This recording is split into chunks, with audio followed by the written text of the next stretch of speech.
Voilà pour ce qui concerne en fait la partie historique de cette histoire des schistes. On va la décomposer en deux parties. La première partie, ce sera une présentation générale et la seconde partie sera plus axée sur le thème qu'on avait retenu, à savoir mineurs et sites minières au niveau d'Autun dans l'immédiat environ, dans les immédiats environs d'Autun. En ce qui concerne l'histoire, effectivement, on va se placer au début du 19e siècle. Et à cette époque, avec le développement de l'industrie, avec le développement du monde urbain, on se rend compte qu'on a besoin d'éclairage. Et d'éclairage à bon marché. Et à cette époque, les moyens pour pouvoir s'éclairer sont dérisoires. Et de ce fait, parmi les différents procédés qui sont imaginés, vous avez bien évidemment ceux que l'on connaît déjà, avec de l'huile de colza et avec de l'huile de baleine. Et on essaye aussi d'en extraire à partir de substances minérales, notamment du charbon.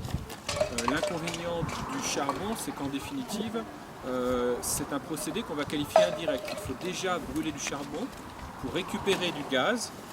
Pour récupérer du gaz, et dans un second temps, ce gaz, vous allez pouvoir le brûler pour pouvoir obtenir de la lumière.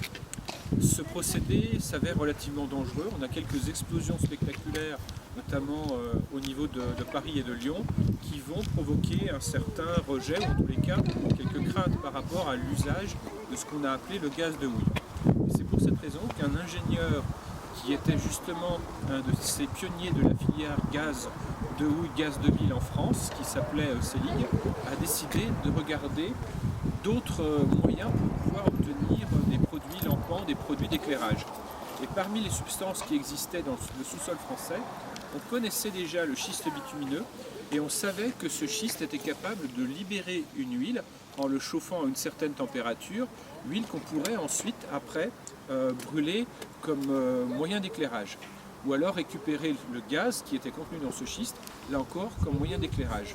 On le savait tout simplement parce que, immédiatement après la chute de l'Empire, deux jeunes industriels de la région de Dijon, de Coutermont plus précisément, avaient de la famille dans l'Autunois et ils étaient à la tête d'une petite usine de chimie.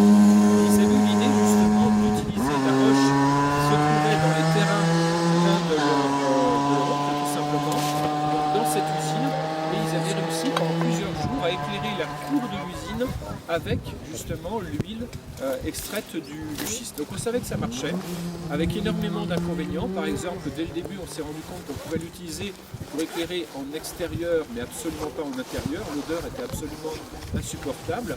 On s'était rendu compte aussi que c'était une filière qui était difficile à déplacer, en ce sens que autant le charbon présente une certaine valeur, c'est un produit qu'on va pouvoir commercialiser en l'acheminant sur plusieurs centaines de kilomètres, autant le schiste, il faut pouvoir le valoriser sur place.